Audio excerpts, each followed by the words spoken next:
Good evening. Thank you so much for joining us, everyone who's in the room and everyone who's watching online as well. We are the Wiltshire Music Centre. We are a concert hall and community centre based in Bradford-on-Avon, UK. You can find out more about what we do at www.wiltshiremusic.org.uk. For all of those in the room who are going to get to enjoy this in person, you have the opportunity to watch it again tomorrow if you fancy by going to the Wiltshire Music Centre website. We will be live streaming tonight's concert, so you'll be able to watch again should you fancy, and this is currently going out on YouTube and Facebook at the moment, so I'm smiling and waving, and so anyone who's watching on there, you can go to the description at the bottom of this video and you can click to purchase your live stream link for what should be a fantastic concert this evening with Quartetto di Cremona. A couple of parish notices. This is our last evening concert of the season, but we do have another lunchtime concert with the fantastic Charlotte Salluste-Brideau, who is a young violinist based in London. She'll be doing a lunchtime concert this Wednesday, the 14th of June. She's absolutely marvellous. And in August, she will also be performing the Sibelius Violin Concerto with our young players in the West of England Youth Orchestra as well. We've got a fantastic arrival of a big folk band, the Unthanks, who will be joining us on Friday the 23rd of June. That will be their Glastonbury warm-up gig, and I believe we have about 6 tickets left for that one. So if you want it, you're in the room, you can go along and pick it up. But those online as well might be worth popping along to our box office now. I have one.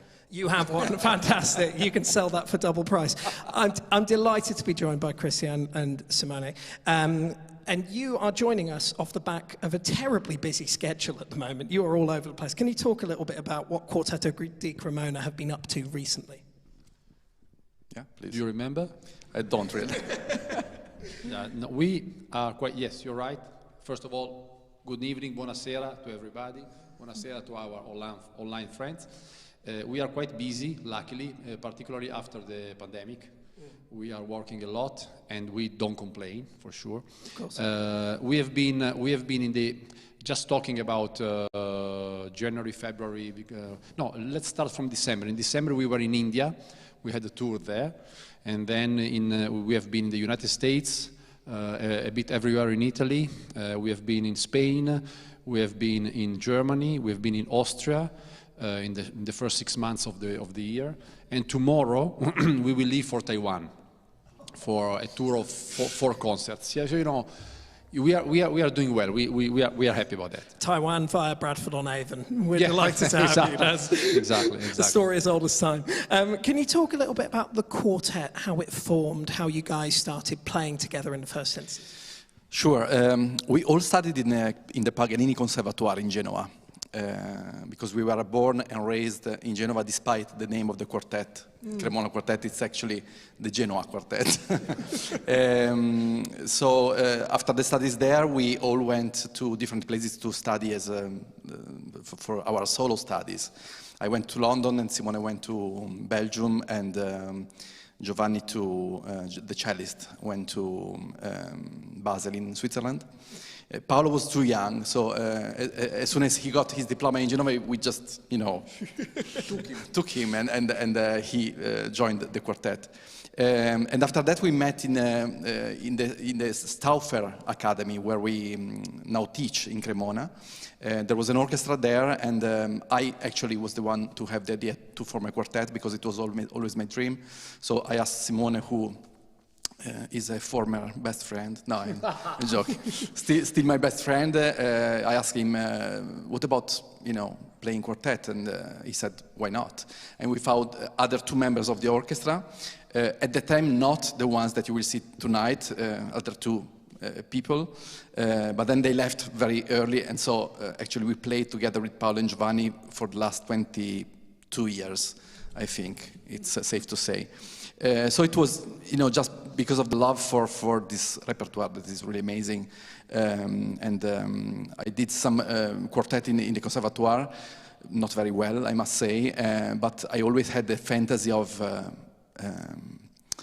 exploring how far you can go with a formation like that, where there is not a conductor, you make all the decisions by yourself, you kind of dig into the music for years and years, and that was my fantasy. And so we did. You talk a little bit about your friendship.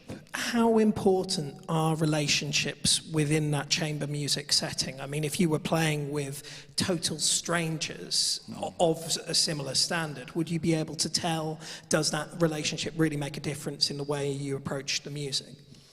I would say that it's different because when you play quartet, you have to find a balance between the 4 different personalities and 4 different ideas and a way to agree on what you want to do. That it's not always easy, but I would say that we have been quite lucky because, of course, we argued, we didn't really fight. We just argued, I would say, but we always thought, if today I have to gulp down a frog, that tomorrow my colleague will have to gulp it down bigger. So I mean, it's a saying that we have in Italy. So you have to gulp, like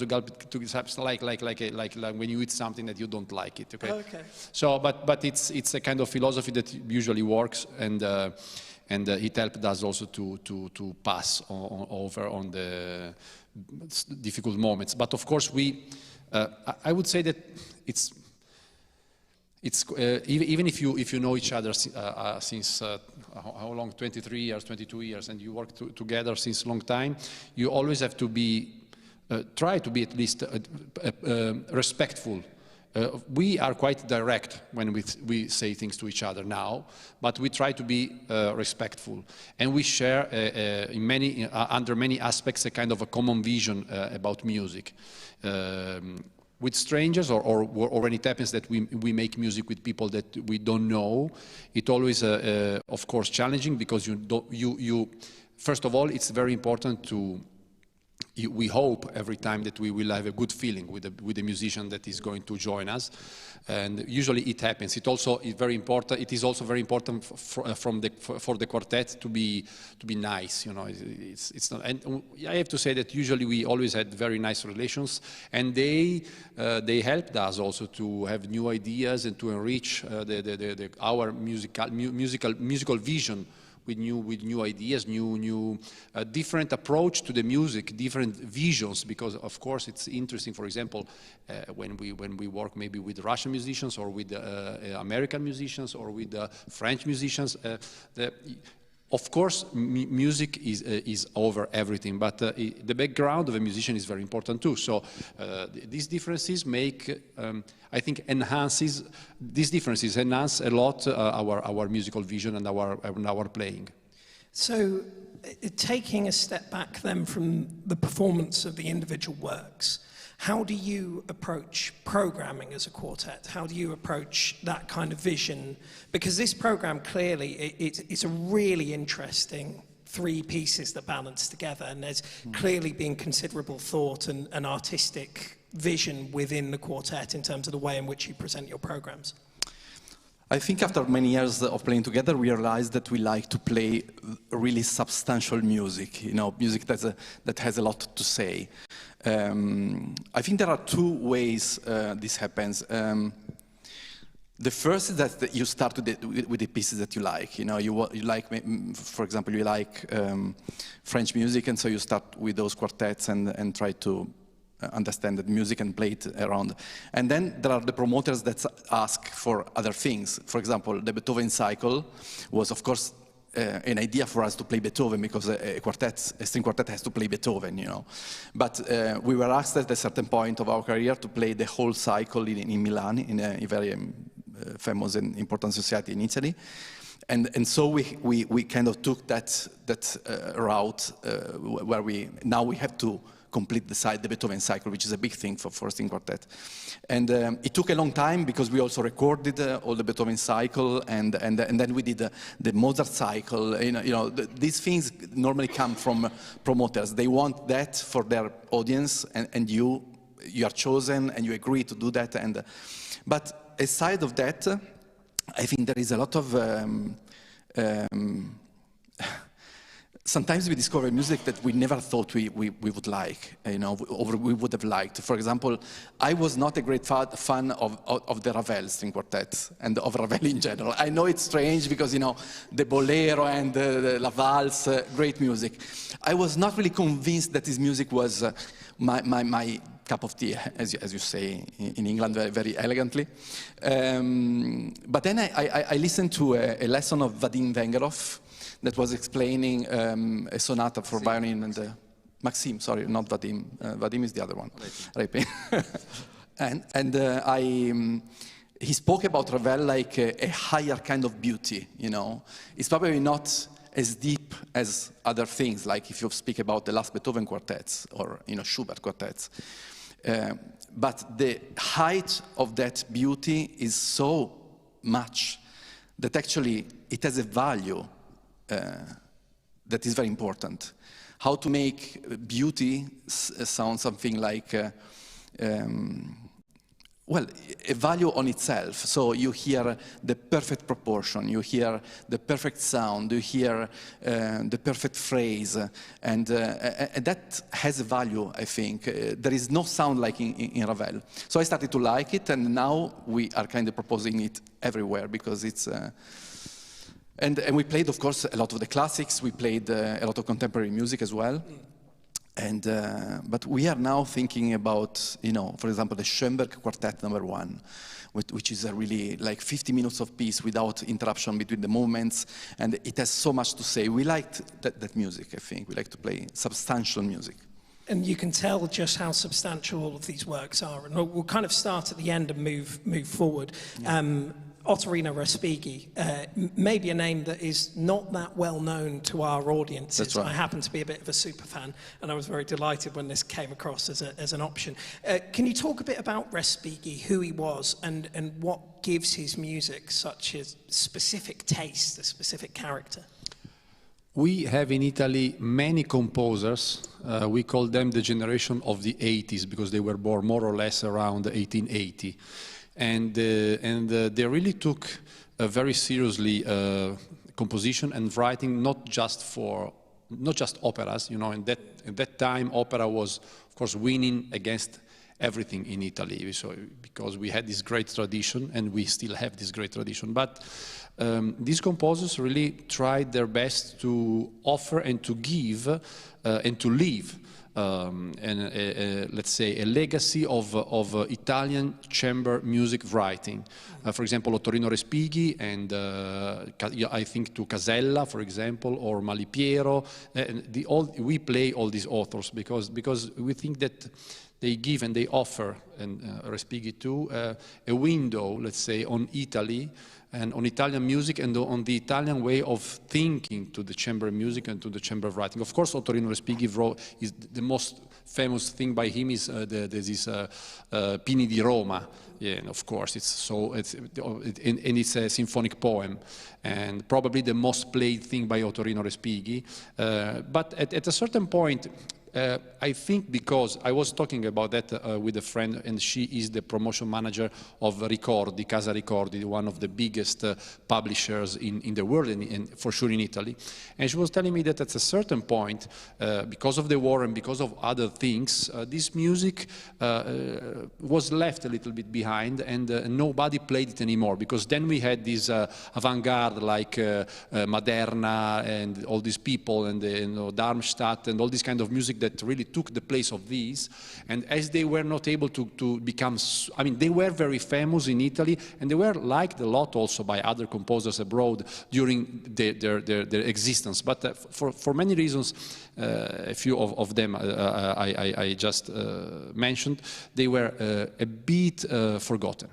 So it's very interesting for us to discover these people again, and I would say that for us, for example, Otterino Respighi was a kind of a casualty probably, because we were looking for music for one of our first CDs, and it's quite, I have to say, it's quite famous one. It's called Italian Journey. We wanted to present Italy through its composers, and Cristiano was looking for the music. Yeah, I was listening to a lot of repertoire, Italian repertoire, and when I when Otterino Respighi came across, I think there is a string quartet by him that is much more famous than the one that we are playing tonight. Sure. The Quartetto Dorico, it's called.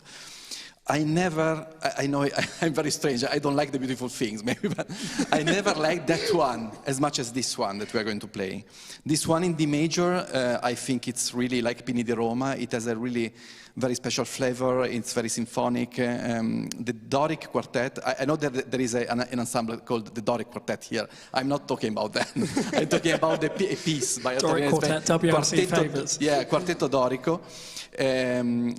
That was for me a bit too sophisticated, like I'm going to write with this particular kind of scale and harmony, and this one I think is more natural and more. So we chose this for that recording, and we played that everywhere, I think. And in this quartet, you can really experience the ability of Italians to write beautiful melodies. That's for sure. So how does that balance with the Ravel, or does it balance at all? I mean, where is the, do you, when you link those two together, do you see it as being an opportunity to bring audiences across in that same kind of way, or are you contrasting the two between each other? I think they have, we played a few times the Ravel paired with the other pieces, composed in the same years, and this is the case, for example. So the period is very similar, but the country is very, very different.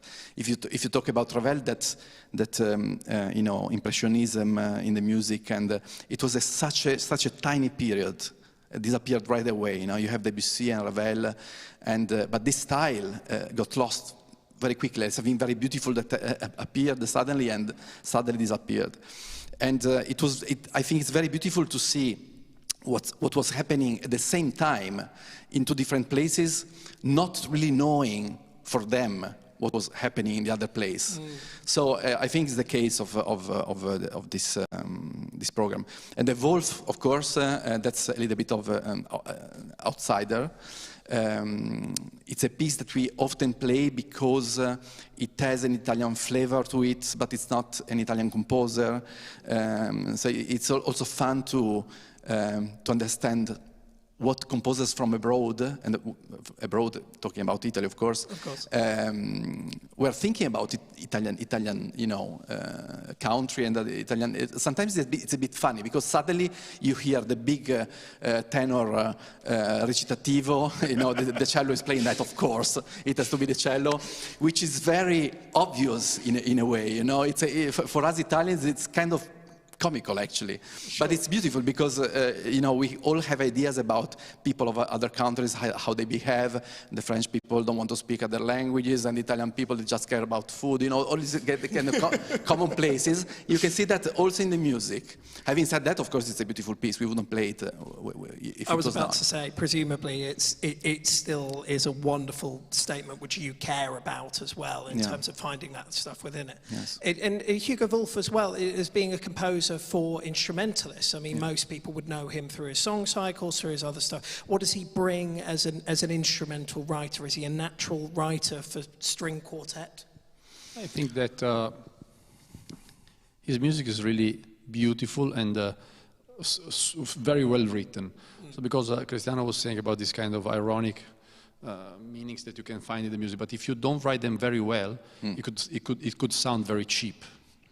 You have to play, I think we agree on this, we have to play this music, the sentimental kind of music. You have to play it with a lot of novelty in order to appreciate fully the beauty of this music. Sometimes if you follow too much this kind of sentimental flavor that there is in the Italian music, or in the Wolf in this case, you risk to make it a little bit too obvious. Yes. So you have to play it with it is very, very well written. I think it's a fantastic piece for string quartet, particularly to open a concert. Wonderful. We're looking forward to it. Does anyone have any questions at all in the audience at all? Yes.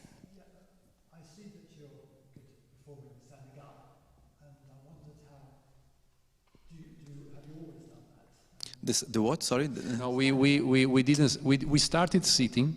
But then, and Cristiano, we will tell what happened if he wants. But very often, behind things that musicians do, we all think, because, for example, we thought about the Emerson because they were play standing for a lot of time. There are very deep artistical and aesthetic reasons, not always. Almost never, actually, because we started to play standing because I had a hernia in my back, and I couldn't sit, So it was either not play or play standing, and then I asked the Emerson String Quartet, so how? No, actually the Artemis String Quartet. Why did you start? They were some of the first who started to play standing, and. Eckhart Runge, the cellist with whom we played a lot, he said that there was a big article about us innovating the scene of the string quartet in the world, but it was actually also the time a hernia for someone. So, and the Emerson String Quartet, they started to sit down again because there was a knee problem. So I hope from outside the perception of people who watch us always has better reasons for that, artistic reasons, but not always. When we started play standing, of course we asked ourselves if the sound of the quartet was really better or not, because we got immediately to have an impression like three soloists, but also for the cellist. I mean, he stands on the podium, so we were not sure about that. But after a couple of concerts, we really found ourselves much more comfortable in playing, because much freer, and the sound probably was even better. I mean, we didn't miss the intimacy of playing together, even if we didn't sit anymore. Well, we hope you experienced no injuries throughout this concert, which would mean that you need to either stand or sit or do anything. May I say, before we close, of course, may I say, there was something very interesting that I discovered about the Ravel composing this quartet, which really surprised me a lot. Because, we always think about these composers like they are genius, and they were always genius, they were always considered geniuses, and their life was just, a ramp towards But actually, when he composed this quartet, he was quite young, and he encountered many resistances from his teachers and people who was living around him.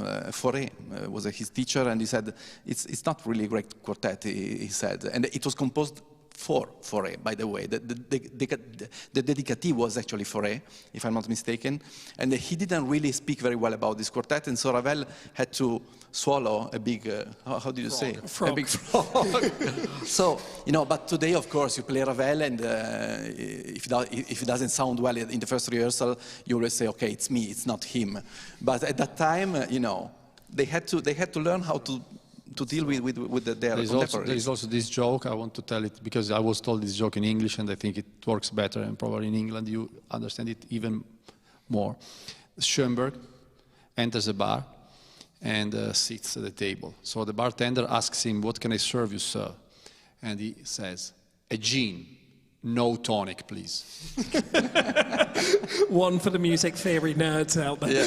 Yeah. You laugh at that if you want to sound like you're cultured and you understand music. That's the way to do it. Simone, Cristiano, thank you so much for joining us. Thank you for joining us for pre-concert talk. We're so looking forward to the evening concert. Thank you very, very much. Thank you.